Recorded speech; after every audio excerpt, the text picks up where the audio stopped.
sou o Márcio Miranda e esse é o 15 Minutos, podcast da Gazeta do Povo. I want to thank the American people for their tremendous support. Millions and millions of people voted for us tonight. It flows from the people. It is their will that determines who will be the President of the United States. Já faz tempo que se fala aqui no Brasil em polarização, em fla-flu, da disputa política. Agora parece que essas torcidas estão em campo também para acompanhar a situação na eleição presidencial norte-americana. Como definiu o convidado do episódio de hoje aqui do podcast, o jornalista e colunista Diogo Schelp, da Gazeta do Povo, é uma espécie de versão yankee das divisões políticas que definem nosso próprio país. Nesse cenário, quem apoia o presidente brasileiro Jair Bolsonaro torce pela reeleição do republicano Donald Trump. Quem não apoia sonha com uma vitória do democrata Joe Biden, como se isso simbolizasse uma derrota de Bolsonaro. Mas, claro, não é tão simples assim. De qualquer maneira, nos 2 anos em que está no cargo, o presidente e a diplomacia brasileira têm se esforçado muito para mostrar esse alinhamento ao presidente Donald Trump. Algumas perguntas que ficam no ar. Essa parceria rendeu que tipo de frutos para o Brasil? E mais, até que ponto ter um governo democrata seria exatamente ruim? São esses os pontos da minha conversa sobre as eleições americanas, hoje aqui no podcast 15 Minutos, com o colunista da Gazeta do Povo, Diogo Schelp. Diogo Schelp, obrigado por participar mais uma vez aqui do podcast 15 Minutos, tudo bem? Tudo jóia. Bom, eu queria começar falando sobre polarização, um tema que é tema, vamos dizer assim, aqui no Brasil e também, claro, lá nos Estados Unidos. Isso está provado aí por esse processo eleitoral. Falando dos Estados Unidos, o que dá para esperar de um presidente que vai assumir um país com esse nível de divisão, e com óbvia resistência interna, hein, Diogo? Vai ter uma força suficiente, assim, no período pós-eleitoral, pós-resultado, e sabe-se lá quando isso vai acontecer, hein, Diogo? Olha, o que eu acho, Márcio, é que as questões que levaram a essa polarização não vão desaparecer de uma hora para outra, né? Seja quem for o vencedor, né? Essa polarização continua e essas questões continuam. Então, tem questões, por exemplo, como as questões raciais, né? As questões que levaram à vitória do Trump em 2016, que é, por exemplo, a desconfiança em relação ao processo de globalização, né? Uma resistência um pouco a mudanças culturais, mudanças comportamentais, a questão da imigração. Tudo isso vai continuar existindo, seja quem vai ocupar a presidência, né? Então, por exemplo, a gente pegar a questão da imigração, vai continuar sendo um desafio para qualquer que seja o presidente americano. Então, lembrando, quando o Barack Obama era presidente, ele também tinha uma política de deportação e assim por diante, né? Então, às vezes, quem torce por um ou por outro candidato nos Estados Unidos, vendo aqui a partir do Brasil, esquece que na campanha é uma coisa, mas quando está no poder é outra, né? A realidade é outra e seja quem estiver lá tem que enfrentar esses problemas, né? It comes from China. That's why. Comes from China. Entre eles também, falando em cenário internacional, tem a questão da China, por exemplo, né, Diogo? Eu lembro que recentemente você escreveu sobre isso na Gazeta do Povo, sobre essa relação dos Estados Unidos batendo de frente com a China. É um desafio para o próximo presidente, quem quer que seja, né? Quem quer que seja. O Biden, na campanha, inclusive, prometeu ser mais duro do que Trump com a China, né? Now demand independent international investigation into the circumstances of the COVID-19 outbreak and China's response. Então, como isso se desenrolaria na prática é outra questão, mas ambos têm um discurso de enfrentamento da China. O Trump, na presidência, ele teve uma postura mais isolacionista na política externa, né?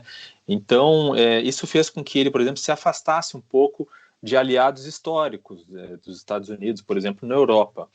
E esse distanciamento e também a decisão de Trump de não liderar o mundo nessa pandemia, né, de não assumir o papel de líder na resposta global, abriu espaço para a China, quer dizer, abriu um vácuo para a China crescer, tanto em influência em instituições multilaterais, como em influência em países específicos. Uma preocupação grande dos Estados Unidos, por exemplo, é a influência da China na América Latina, né? Então, essa preocupação vai continuar existindo. A América Latina, se a gente pode até entrar um pouco já na questão da relação com o Brasil, Sim.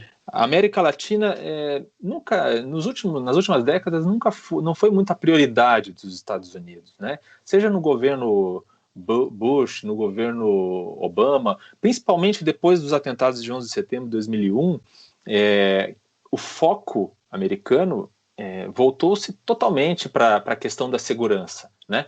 Para a questão do Oriente Médio e assim por diante, e a América Latina ficou relegada. Alguns estudiosos acham que isso é até bom, porque quando os Estados Unidos estão focados na América Latina, isso significa intervenções e assim por diante. Outros acham que não, né?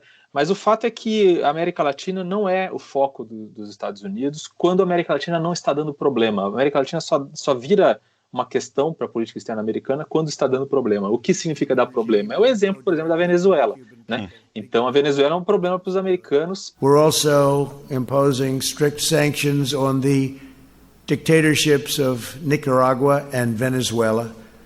We brought criminal charges against Maduro for his narco-terrorism. E aí passa a ser um ponto interessante. Então, acredito que 2 pontos que vão continuar sendo uma preocupação do próximo presidente americano vai ser o problema da Venezuela e vai ser a questão da influência chinesa na América Latina. Tá aí a questão do 5G, né, que certamente haverá pressão, seja quem for o presidente. Você sabe a minha posição. Clara, isso não é interferência, tem uma boa política com o Trump, espero que ele seja reeleito, né? Bom, falando também aqui sobre a questão do Brasil, então, Diogo, você falou, e é muito claro, né, que o América Latina, o Brasil, portanto, não passou longe de ser uma prioridade aí dos Estados Unidos nos últimos anos. Ao contrário, o governo brasileiro aqui, especialmente o governo do presidente Bolsonaro desde o começo, se esforçou, vamos dizer assim, para mostrar esse alinhamento bastante fiel ao presidente Trump, aos Estados Unidos e ao presidente Donald Trump. Aí a pergunta que eu faço é o seguinte, rendeu frutos esse alinhamento, né, nos últimos anos? Alguma coisa muito boa, assim, para o Brasil nesse processo? Olha, eu acho que rendeu mais frutos políticos para o presidente Bolsonaro do que propriamente frutos práticos para a economia ou para os interesses brasileiros, interesses internacionais ou interesses comerciais. O Brasil continua tendo um déficit comercial com os Estados Unidos, né? Já vem há muito tempo isso. Havia uma tentativa, né, de reduzir, de tornar essa relação mais equilibrada. O Brasil fez concessões comerciais aos Estados Unidos por razões basicamente políticas, e em troca não teve grandes vantagens. Então, assim, o que se conseguiu, por exemplo, a liberação da importação de carne brasileira para os Estados Unidos foi graças ao trabalho pragmático de formiguinha do Ministério da Agricultura. Aliás, a Tereza Cristina, que tem um ótimo trabalho, na minha opinião, ela tem atuado apagando incêndios que a ala mais ideológica do governo cria, não só em relação aos Estados Unidos, mas também em relação à Europa. Então, nós temos ali os ministérios... E até a China, Diogo. Às vezes, essa ala ideológica, alguns problemas com a China, é o maior parceiro comercial do Brasil, né? Exato. E lembrando, por exemplo, o caso dos países árabes, né, quando o presidente Bolsonaro anunciou que pretendia levar a embaixada de Tel Aviv para Jerusalém, seguindo os passos ali do Donald Trump, isso criou ali uma celeuma com os países árabes, que são importantíssimos para o comércio internacional brasileiro, e depois houve uma costura ali para refazer isso daí, né? Tanto que o presidente Bolsonaro visitou a Arábia Saudita, Emirados Árabes, né? Então, de fato, existe essa questão. Uma das coisas mais importantes, uma das concessões mais importantes que o Brasil fez foi abdicar do status de país em desenvolvimento na Organização Mundial do Comércio, o que tem grandes implicações ali para resolver, para arbitrar em questões comerciais, né? Em troca, ganhou uma promessa do governo americano de apoiar a entrada do Brasil na OCDE, que inclusive foi uma candidatura que foi feita no governo Temer, mas que o governo Bolsonaro encampou, mas que não depende só dos Estados Unidos. Outros países ricos, né, os países europeus, por exemplo, também têm uma voz ali, uma decisão para que o Brasil possa entrar ou não na OCDE. Então não é uma concessão que é um benefício garantido, né? Eu estava eleito presidente da República e o presidente Bush me convida para vir aos Estados Unidos. E eu venho à Casa Branca conversar com o presidente Bush. Eu queria abordar também um negócio aqui que é interessante, né, Diogo? As últimas décadas, assim, mostram que tem muito a ver a questão do pragmatismo mesmo, para você pensar na política externa. Por que a gente cita isso? A esquerda aqui no Brasil, com o Lula, por exemplo, conseguiu alguns frutos de uma boa relação com o republicano George Bush quando era presidente lá nos Estados Unidos. Ao passo que a Dilma, né, e o governo Obama, democrata, tiveram algumas rusgas, né? Quer dizer, não tem esse alinhamento tão automático, e quando a gente está falando das torcidas aqui no Brasil, né, parece que as pessoas torcendo lá pela eleição dos Estados Unidos como se fosse uma vitória ou uma derrota de Bolsonaro, etc., não percebe que tem o aspecto do pragmatismo que parece que tem um peso muito, muito maior nesse processo, né? Exatamente. Olha, uma das características da política externa americana, uma característica histórica, que mesmo no governo Trump não desapareceu completamente, é o total pragmatismo. A política externa americana é pragmática, do começo ao fim. Eles não abandonam esse pragmatismo em prol de alinhamentos ideológicos tão claramente. Então, por exemplo, no caso do Barack Obama, né, que sempre foi enaltecido pela esquerda brasileira e tal, ele não teve uma relação propriamente vantajosa para o Brasil, pelo fato do Brasil estar sendo governado pelo Lula ou pela Dilma no mesmo período em que Obama estava lá.